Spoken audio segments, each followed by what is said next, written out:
성당에 제가 길동성당에 처음 부임받으면서 제2방 관리하시는 안젤라 장로님께서 저에게 성인의 유해를 보여주셨어요. 이런 게 제2방에 모셔져 있는데 어떻게 해야 할까요? 제가 깜짝 놀라서 살펴보니 한재권 요셉 성인의 유해였습니다. 제 전임 신부님들도 어떻게 모셔야 될지 몰라서 그냥 제2방에 잘 모셔만 뒀더라고요. 제가 이제 새로 성인 유해만을 만들어서 이콘을 그려서 붙이고 한재권 요셉 성인의 유해를 안치했습니다. 사무장님이랑 유해를 안치하면서 첫 기도를 드렸어요. 무릎 꿇고 우리 길동 교우들이 수교 정신 이어받아서 신앙을 잘 찾아가도록 이끌어 주십시오. 그 기도가 효염이 너무 좋아서 견진성사를 170명이 신청하셨어요. 오늘까지 신청을 받습니다. 아직 신청 안 하신 분들 이렇게 신청하시고 견진성사에 특근을 입으셨으면 좋겠어요. 그래서 특별히 명인박해와 한재권 요셉 성인의 강론을 맡아주실 한국교회사 연구소 소장 조한건 프란치스코 신부님 모셨습니다. 뜨거운 박수로.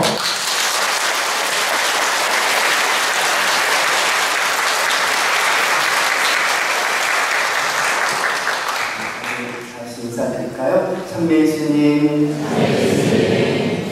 오늘 견진 교리 중에 한 거네요. 그래서 오늘 강론을 특별 강론을 좀 맡아달라고 이제 한재권 요셉 성인 유해가 모셔져 있다는 것을 저도 처음 알았어요. 모셔져 걸. 길동성당에서 지난번 후원이고 하면서 제가 미사도 응원하고 했는데 몰랐는데 그러니까 한재권 요셉 성인 한원서 요셉 혹은 그렇게 베드로라는 이름도 빌려져 있는데 여기 한재권 요셉 성인으로 부르는 게 가장 맞습니다. 과거에는 이제 어렸을 때 부르는 이름하고 관례할 때 자를 붙여서 이제 어른 이름이 또 지어져서 두 개로 정해지는 수가 되게 많아요. 그래서 김대건 씨님도 김재복인데 이제 아마 김대건으로 빌려지면서 김대건 씨님도 알려졌죠. 이제 한재권 요셉 성인이 어떻게 여기까지 오셨는지를 좀 말씀드리면서 한국교회 시작을 아주 간략하게 말씀드릴게요. 견진교회이기도 하니까 어떻게 한국교회가 놀랍게 천주교회가 시작됐는지를 짧게 말씀드리겠습니다. 저 장면은 뭘까요? 이승훈 베드로가 북경에 사신 아버지 서장관 이동욱을 따라서 사신의 자격으로 가가지고 이제 외국 문물도 보고 구경하면서 교리를 살짝 배운 거예요. 북경에서 베드로 한국교회 반석이라는 이름으로 세례를 받고 돌아옵니다. 다음 장면 볼까요? 돌아와서 세례를 받고 돌아와서 그냥 자기 혼자 그냥 출세하려고 복음을 전하거나 이런 일을 안 했다면 한국교회는 시작이 안 됐을 거예요. 돌아와서 이벽에 요청한 대로 교리책을 받아서 이벽에게 전달하고 이벽은 독학을 공부하면서 내가 이만큼 스스로 공부했으면 세례받아도 되지 않겠느냐 해서 수표교인들에 있는 자기 집에서 머리에 물을 부으면서 세례를 받게 됩니다.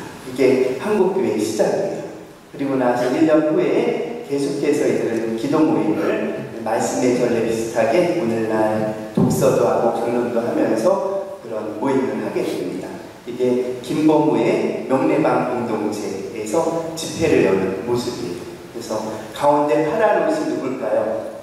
설교 강론을 하고 있는 것 같아요. 누굴까요? 네, 가운데 파란 옷이 이벽이에요.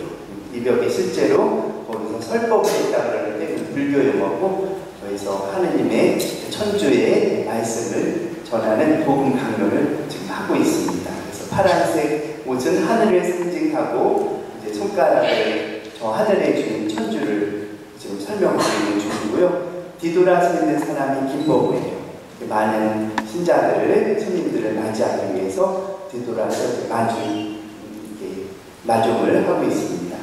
이 그림은 김태 작가님이 1984년 103일 성인 시성식 때 이제 두 개를 그려서 하나는 명동성당 우측에 하나는 절주산에 약간 다른 그림이 두 개가 있습니다. 다음 장을 볼게요. 근데 저 집회를 하다가 포졸들한테 적발이 된 거예요. 그래서 그 해에 그 모임이 이제 다 없어지고 나서 1년 후에 그 기도 모임을 포기했다면 한국교회는 다시 명맥이 끊겼을 겁니다. 1년 후에 이제 한양에서 사람들이 모여서 신자들이 모여서 우리 다시 기도 모임 하자. 기왕 기도 모임 하는 거 우리 미사도 봉헌하고 고액성사도 주자 하면서 이승우는 이제 신자가 된 2년밖에 안 됐는데 견지를 주기 시작했대요. 해도 돼요, 안 돼요, 견지는? 사제도 한 명도 없는데 미사도 드리고 말이 안 되죠. 이승훈이 교리를 소홀하게 잘 제대로 못 배우는 것 같아요. 그래서 이것을 가성직 제도다 해서 당시 문헌에는 권도시부라고 그들을 불렀어요, 서로. 권도가 뭐냐면요, 이제 권세 권자에다가 권도자인데, 이제 과거에 어떤 일을 정식으로 정도로 하려면은 이게 사제가 없으니까 미사봉헌을 못하니까 임시방편으로 무언가를 제도를 만들어서 하는 거를 권도라고 불렀대요. 그래서 임시방편으로 권도신부를, 임시신부를 만들어서 성사를 구해놓은 거예요. 그 김대건 신부님의 고모 증언에 의하면은 아주 철저하게 이 권도신부 제도를 하게 됐어요. 당시는 이준창 원자가 루도비코 신부님한테 세례를 받고 고해성사도 하고 했대요. 그래서 그분이 미사를 드릴 때는 금잔을 들고 미사를 하셨고 중국에서 받아온 비단을 가지고 제의를 만들어서 입어서 미사를 하셨대요. 고해성사도 했는데 그분이 이제 저 위에서 단상에 올라가서 들으시고 자기는 무릎 꿇고 고해성사를 했대요. 근데 제가 크고 작으냐에 따라서 보석이 정해졌는데 약간의 제가 조금 중한 제 이상이 되면은 그 자리에서 일단 종아리부터 맞았다고 합니다. 그런 게 이제 실제로 증언도간에 정해져 내려온 그런 제도가 가성직 제도, 권도신부 제도예요. 그 다음 장면 볼게요. 근데 이것이 잘못이라는 걸 알게 됐어요. 사제도 서품도 한 명도 안 받았는데 막 함부로 미사 드리고 성사도 하고 그래서 이것을 요한복음 마우스노가 이승훈에게 편지를 썼어요. 내가 다 열심히 미사 드리고 성사 거행하려고 했더니 이거 사제 서품도 안 받고 이렇게 하면 독성죄, 대죄가 되니까 한번 알아보라 해서 윤율 바울을 2번 북경에 보냅니다. 다음 장면이요. 이제 조금 더 늘어볼까요? 네, 다음 장면이 한 번 더 눌러보세요. 네. 그런데 이제 성직자가 있어야만 성사가 거행된다는 걸 알고 이제 즉시 그 미사와 성사를 중단시키고 사제를 보내주십시오 했는데 바로 보내주지 않으시고 조상제사를 부지시킨다 해가지고 그 1791년에 윤지춘 권상현이 그 과거의 위패라고 하는 돌아가신 분의 이름이 적혀서 신이라고 적혀 있는 그 위패를 땅에 묻은 채로 사형을 당합니다. 그 후로 5년 후에 주무모 신부님이 도착했고 6년 동안 사목생활을 하세요. 초기에 어디서 살았을까요? 주무모 신부님.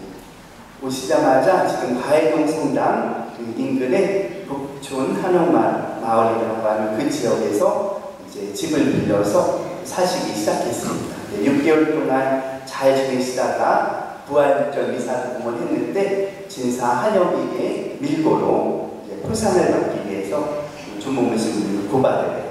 그때 최인길 마티아, 윤율 바오로, 지향 사바가 대신 신부님 대신에 붙들려서 포도촌에서 맞아 죽게 되고요. 그리고 주무모 신부님은 강한수 골룸과 집에 피신하면서 이제 몰래 숨어서 6년을 사목생활하면서 천주교 신자가 이제 10,000명까지 늘어납니다. 또 다음 장면 볼까요? 그리고 나서 이제 신유박해가 일어나요. 정조의 죽음에 의해서 정치적인 균형이 무너지고 그래서 초기에 많은 신자들이 300여 명 이상 사형을 받고 400~500명이 유배를 가는 그런 신유박해가 벌어집니다. 예, 이렇게 건너뛰어볼까요? 주문모 신부님에서 중요한 더 눌러보세요. 눌러보시고 또 하나 한 번 더요. 또 한 번 더 누르시면 이렇게 주문모 신부님을 비롯한 평신도 지도자들을 다 이제 순교하시고 강한주 불론과 뇌회장까지 순교합니다. 또 다음 장면은요. 그리고 나서 신자들은 이제 산속에 피신해서 교훈촌을 이뤄서 몰래 이제는 천주교 신자로 공적으로 하다가는 박해당하고 사형당하니까 산속으로 피신해서 교훈촌을 이뤄서 그들 표현에 의하면 이제 찢겨진 기도문을 가지고 몰래 산속에 숨어서 우리는 신앙생활을 했다는 거예요. 그러면서 뜻있는 신자들이 편지를 보내요. 국경에 또 교황님에게 편지를 보냅니다. 어떻게 당시에 우편으로 보내면 잘 갈까요? 우편이 어딨어요, 그렇죠? 편지를 써서 직접 국경까지 가서 전달해야 돼요. 돈이 많이 들겠죠. 그래서 돈을 다 모아서 1811년 또 1825년에 걸쳐서 교황님께 우리 한국 천주교회를 잊지 말아 주십시오. 성직자를 꼭 보내주십시오 하는 요청을 하게 돼요. 다음 장면은요. 그래서 결국에는 태국의 샹루구라고 하는 태국에 있던 브리게르 신부님이 그곳에 아무도 안 가겠다면 제가 가겠습니다 하면서 자원을 하시게 돼요. 그래서 이것을 받은 교황청에서는 조선대목고, 지금 교구의 전신이에요. 조선대목고가 설정되면서 지금 서울교구가 1831년에 시작이 됩니다. 근데 불행하게 브리게르 신부님은 중국 대륙을 거쳐서 압록강을 통해서 진입하시기 직전에 병으로 돌아갔어요. 안타깝게도 한국 교회를 교구를 만들어 놓으시고는 직접 들어오지 못하십니다. 나중에 100년 후에 유해로만 들어오셔서 용산 성직자 묘지에 유해만 남겨져 모셔졌죠. 다음 장면은요. 이제 대신에 그 다음에요. 더요. 하나 더, 또 하나 더요. 대신에 차례로 후배 신부님이 조선의 자원에서 모방, 사스탕, 앵게르 주교님이 차례차례 들어와서 산속 교촌에 미사 드리고 성사 거행하면서 한국교회를 조금씩 체계를 잡고 발전시킵니다. 다음 장면은요. 앵게르 주교님이 1년 동안 사목을 하고 나서 이제 교회 여러 가지 준비하다 보니까 한국교회가 막 기도서도 갖고 있고요. 그리고 교리서도 한글로 다 되어 있는 거예요. 그래서 너무나 놀랍고 준주성범이라는 책도 한글로 다 번역돼서 신자들이 읽고 있었어요. 깜짝 놀라서 보는데 기도문이 좀 이상한 거예요. 기도문이 들어보니까 이상한 언어로 돼 있어서 이게 어떻게 된 거냐 그랬더니 자기네들은 양반하고 중인으로 시작됐기 때문에 기도문을 천주께 기도할 때는 한문으로 발음하기로 약속을 했다는 거예요. 그래가지고 이제 번역을 안 하고 한문식으로 계속 읽고 있었던 거죠. 다음 장을 볼까요? 이게 최초의 주님의 기도예요. 주님의 기도 우리 빨간색 부분만 같이 한번 외워볼까요? 제천 아등 부자 아등 원이 명현성 이국 인경 이렇게 기도를 막 하고 있어요. 주님의 기도 같으세요? 그러니까 왜 이런가 했더니 저기 옛날 천주경 옛날 주님의 기도로 중국어를 보니까 바로 그것을 한국식으로 발음을 하고 번역을 안 하는 거예요. 그래서 안 된다. 이것을 번역을 해서 많이 알아듣게 4명의 통역자를 데리고 한문을 한글로 다시 번역해서 하늘에 계신 우리 아비 신자여 하고 기도가 시작됩니다. 그 다음 대목 볼까요? 이게 최초의 성모송입니다. 제가 지어낸 거 아니에요. 실제로 기도했다고 쓰여져 있는 건데 이 성모송 한번 외워볼까요? 야오 마리아 만피에라자자 주여 이거 해요. 태주님이 찬미 태자였어요. 여기까지. 옛날 예수님 발음이 여수였어요. 여수로 발음을 해서 했는데 만피에라자자 가득히 입으신 자요. 에라시아는 아마 그라시아라고 하는 은총의 음역인 것 같아요. 은총을 가득히 입으신 자요. 이렇게 이제 외워가지고 썼던 겁니다. 다음 장면인데요. 기회박해가 일어나요. 또 다음이요.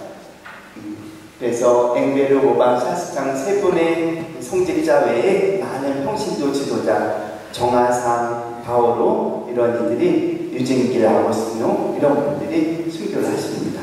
이 다음 장면요. 제가 이제 프랑스 남부지방에 벌써 15년이 됐는데 샤스탕 신부님 후손을 만난 적이 있어요. 그래서 자기가 5대 6대째인데 저 왼쪽에 초상을 샤스탕 신부님의 상번이거든요. 그 초상 이야기를 저한테 들려주시더라고요. 제가 안방에서 사진을 딱 찍었더니 1839년 박해 때 한국에서 그 샤스탕 신부님이 순교하셨다고 연락이 왔대요. 자기 조상들한테. 그래서 조상들이 다 모여가지고 함께 기도하고 미사 봉헌한 다음에 아, 이분이 어쩌면 순교자니까 나중에 목자가 되고 성인이 될 수도 있을 거다 하고 초상을 그렸대요. 마침 왔던 사촌형이 있어가지고 사촌형을 모델로 해가지고 초상을 딱 그렸답니다. 그리고 그게 처음으로 그려진 게 저 안방에 있는 그림이고 나머지는 이걸 다 보고 베꼈대요. 그래서 내가 막 뭐라 그랬어요. 본인 걸 해야지 사촌 거 하면 어떡하냐고 그랬더니 처음에 좀 심각하게 생각하시더니 사촌 닮아서 괜찮아요. 그래서 저 샤스탕 신부님 성화는 사촌형이 모델이 됩니다. 다음 장면요. 병인밖에 얘기를 해드릴게요. 한재건 요셉 성인이 순교했던 그 해잖아요. 원래는 병인밖에는 홍성대원군이 집권을 하고 2년 동안은 박해가 없었어요. 고종이 12살이었고 심지어는 고종의 유모가 그러니까 마르타라고 하는 열심한 신자였고요. 그래서 잘만 하면 이게 협상을 잘해서 한국에 종교자를 얻을 수 있겠다고 협상을 하기 시작했어요. 홍성대원군은 러시아를 프랑스가 막아준다면은 내가 선교사를 다 받아들이고 천주교 믿는 자유를 주겠다 이렇게 협상을 하다가 정치적인 어떤 그런 방향이 달라진 것 같아요. 갑자기 1866년 봉인년에 박해를 본격적으로 시작합니다. 이 박해는 무려 8년간 이어져요. 그래서 봉인 박해는 다른 박해는 다 1년에 끝났는데 봉인 박해는 아주 길게 이어졌기 때문에 전국적으로 많은 몇천 명의 순교자가 일어나는 긴 박해가 시작됩니다. 흔히 4단계로 나눠요.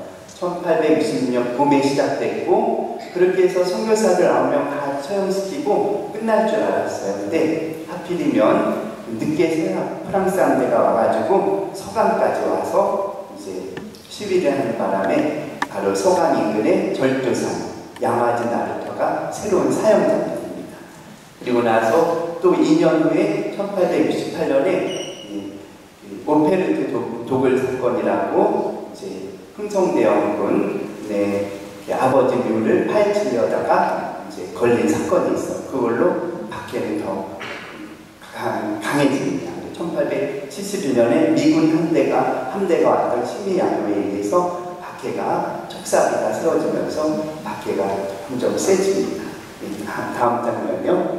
동인 박해가 일어났고요. 또 다음 장면요.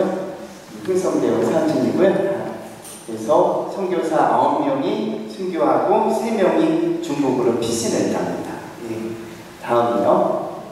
이게 병인양요의 모습이에요. 처음에는 한강을 점령하고 나중에 2차 침공해서 강화도를 점령해서 약탈해서 갑니다. 그 다음은요. 그래서 다시 다음으로 갈게요.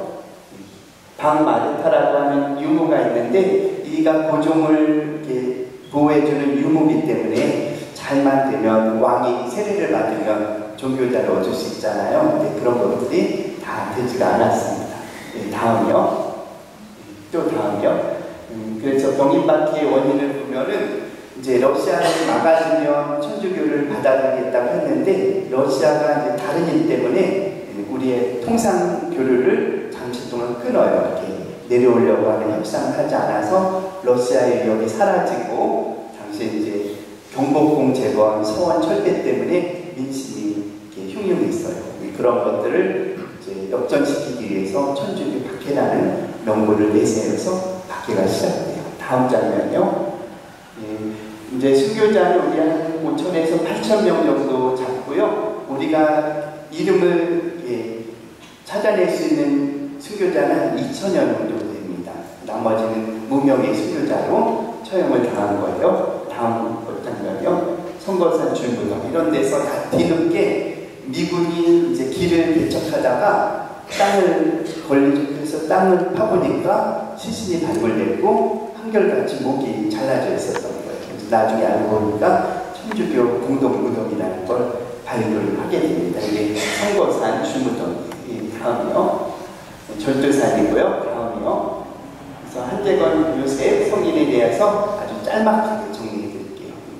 그 생애는 인터넷 들어가면 다 나와요. 그러니까 거기 살펴보면 되는데 이분은 한마디로 충청도 출신 진장에서 태어나서 거기서 회장을 맡으면서 살 정도로 아주 어렸을 때부터 집안에서 유아세례를 받고 열심한 신자로 살아갔죠. 그러다가 박해가 이제 찾아오고 하니까 전주에서 이제 살고 있었는데 이미 거기에는 손선지라고 하는 회장이 있었기 때문에 자신은 다른 데서 온 회장으로서 회장직을 맡지는 않았습니다. 그러면서 12월 5일 날 체포됐는데 그 아버지가 아주 어떻게든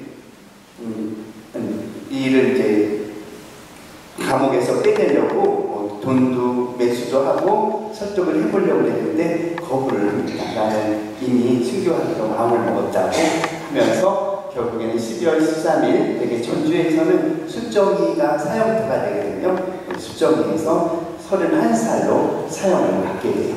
그 다음 장면이요. 이제 이게 중요한데 유해 발굴을 어떻게 했느냐. 우리가 1968년에 병인박해 순교자 중에 24명이 복자가 됩니다. 되게 복자가 되기 직전에 이들의 유해를 발굴해서 한번 확인하는 현장 조사를 하게 돼요. 한재건 요셉 성인은 그때까지 발굴이 안 돼 있어요. 여기 보니까 1923년에 드브레 주교님이 조사관이었는데 주교님이 다리실 공수에 거기에 오래된 무덤이 있다, 병인박해 수리다 무덤이 있다 해서 조사를 하러 가요. 그래서 아마 정 바르톨로메오, 송베드로, 한 요셉, 한재건 요셉 이런 무덤이 있을 거다라고 추정했는데 아무 표시가 없어서 그냥 7개의 무덤이라고 확인만 하고는 열어보질 않았다는 거예요. 그래서 일단은 그때는 7 성인묘라고 생각하면서 이렇게 넘어갔어요. 그 다음 장면이요. 그러다가 이제 다시 103이 성인식이 다가오니까 이 순교복자들의 묘를 다시 한번 찾게 되는데 11월 3일 날 천호성지를 답사해요. 아까 거기 갔던 곳이 천호성지예요. 천호성지가 23년 도면을 벌써 찾아보니까 안에 발굴을 했어요. 그랬더니 7인의 순교자가 아니라 8구의 순교자 시신이 나왔어요. 근데 구절을 통해서 들어보면은 이 한재건 요셉은 이미 거기 묻혀 있는 게 아니라 다른 데로 이장을 시켰기 때문에 여기에는 들어갈 수 없다라는 결론을 내게 됩니다. 그리고 나서 다시 이제 증언들을 찾아보니까 어느 교우촌이 한재건 요셉 성인의 유해를 모셔온 거죠. 다음 장면이요. 83년에 5월 10일에 방학골에서 다시 순교자들의 무덤을 발굴하게 되는데 A, B라고 하는 두 군데 발굴하게 되는데 B 무덤에서 두 분의 유해가 나오게 되는데 그게 이제 정 바르톨로메오하고 한 베드로라고 확정을 짓게 됩니다. 여러 가지 증언과 이제 가족들의 증언에 의해서 이 두 분을 확정하게 되고 그때 이제 대부분 절주사료를 많이 모셨어요. 103의 성인식 하면서 그러면서 이제 일부는 천호성지에 이제 옮겨서 묻으면서 오른쪽 다리 부분을 유해를 분배하기 위해서 별도로 떼냈대요. 그래서 아마 그 유해가 분배되기 시작했던 것 같아요. 그 103의 성인식 전후로 해서 그렇게 해서 당시에는 성당에서 청하게 되면은 성인 유해를 모실 수 있었거든요. 그래서 실은 여기는 어떻게 전달되는지는 조사를 해봐야 돼요. 잘 모르겠는데 거기서 유해를 발견한 후에 분배를 위해서 오른쪽 다리를 떼어놨다라고 되어 있기 때문에 거기서 분배를 해가지고 온 것 같습니다. 다음 장면이요. 그래서 83년 5월 10일에 분명 B에서 발굴을 하게 되고 여러 가지 역사 기록과 증언에 의해서 두 분의 한재건 요셉과 정문호 바르톨로메오 시신으로 확정을 그해 12월에 지금 천호성지 이장에서 모셔져 있습니다. 성인의 원유하여. 다음이요. 그래서 24일 병인박해 순교자들은 수천 명 중에 24명을 처음에 선택을 해요. 29명 중에 이제 확실한 순교하고 독행이 뛰어난 인물을 24명 뽑게 되는데, 바로 한재건 요셉은 그 중에서도 거의 제일 마지막에 순교한 인물로서 103인 성인 중에 100번에 속한 성인으로 성인에 오르게 됩니다. 그래서 다음 장면이요. 그래서 1901년에 29회에 대한 20억을 청원하기 시작했고, 이제 조사 과정에서 순교가 불분명하고 또 이렇게 명예나 이런 것들이 평판이 좋지 않은 이런 것들을 다 제외하고 나서 24일가 10억을 부른 거죠. 다음이요. 그래서 19년에 교황 정수수 2차 조사를 하게 되고요. 다음이요. 그렇게 해서 25년에 이 모든 기록들을 다시 조사를 하게 되고요. 그 다음번이고요. 그래서 우리 한국 전쟁 중에서 조사가 이루어지면서 1962년에는 베트남 순교자들랑 분리해가지고 양권을 지속시킵니다. 다음이요. 65년, 67년 회의를 거쳐가지고 드디어 그 다음이요. 68년에 기적과 면이, 순교자들은 첫 번째 복자가 될 때 기적을 면제시켜 줍니다. 그래서 기적을 감명받고 24일간 모두 복자품에 올라요. 다음 장면이요. 이 베드로 성전에서 복자품을 하는데 클라이막스가 뭐냐면요. 이제 시복이 됐습니다, 성인이 됐습니다 하면 짠 하고 글로리아 하면서 그 복자와 성인화가 쫙 펼쳐져요. 근데 24일 복자가 됐을 때 갑자기 저 성이 복자가 쫙 펼쳐진 거예요. 저 한국 사람 같으세요? 어떠세요? 네. 저 성화가 딱 펼쳐지니까 딴 사람들은 와 그랬는데 조선 사람들은, 한국 사람들은 이상하다 이제 그랬어요. 그리고 나서 1년 후에 그쪽에 로마 관계자가 저거 비싸게 엄청 큰 그림이거든요. 그 뛰어난 화가가 잘 그려주는데 너네 왜 안 찾아가냐고 그랬대요. 그랬더니 우리 신부님이 실은 우리 한국 사람이 저렇게 생기지 않았다. 그때서 얘기를 한 거예요. 그랬더니 로마에서 너무 미안하다고 저 화가가 한국 사람을 한 번도 못 보고 저걸 그렸다고 그랬어요. 그래서 과거에 이제 우리나라 순교자들이 일본의 순교가 많았잖아요. 초기교회 박해가. 그 생각을 하고 그걸 그렸대는 거예요. 그래서 저 24일 복자는 잘 아마 처음 보셨을 수도 있을 거예요. 잘 공개가 안 됩니다. 이제 우리랑 맞지가 않으니까요. 다음 장면요. 다음 장면요. 여기 이제 79일 복자. 다음이요. 또 다음이요. 그리고 또 다음 장면이요. 이게 68년에 10억씩을 베드로 성전을 할 때 김수환 대교구장님, 서울교구장을 막 오신 분이 거기서 직전을 하셨어요. 10억씩을. 그래서 나중에 다음에 추기경이 계시죠. 다음 장면이요. 이렇게 해서 거의 마지막이에요. 우리는 84년에 103일 성인식이 이루어지고요. 그래서 103일 복자가 모두 성인이 되고, 우리 11년 전에 124일 10억씩도 했습니다. 초기교회 신자들. 예, 그리고 지금도 계속해서 15억 시송을 하고 있고요. 다음 장면이요. 이게 천호성지에는 한재건 요셉 성인의 묘입니다. 거기에 이장을 해서 마지막에 저기에 묘소에 묻히시게 되죠. 일부 유해들은 여기에 이제 전주산에도 여기에도 일부 유해가 나눠져 있는 거고. 그러면은 마무리하면서 제 다음 장면요. 한재건 요셉 기도문이 있더라고요. 천호성지에서 제공하는 이 기도문을 끝으로 우리 미사 공헌하도록 하겠습니다. 함께 기도할까요? 자비의 아버지 하나님, 오로지 당신만을 믿고 따르기 위해 맥차와 혈의 정도 용감히 이겨내고 순교의 영광이 있는 성 한재건 요셉의 오롯한 신앙에 의지하여 간구하오니 거룩한 세례로 하느님 자녀가 되고 그의 일원이 된 저희로 하여금 어떠한 고통 중에서도 용감히 신앙을 증거하여 소망과 영원토록 주님을 찬미하게 하소서. 아멘. 네, 그러면은 계속 우리가 공연하도록 하겠습니다.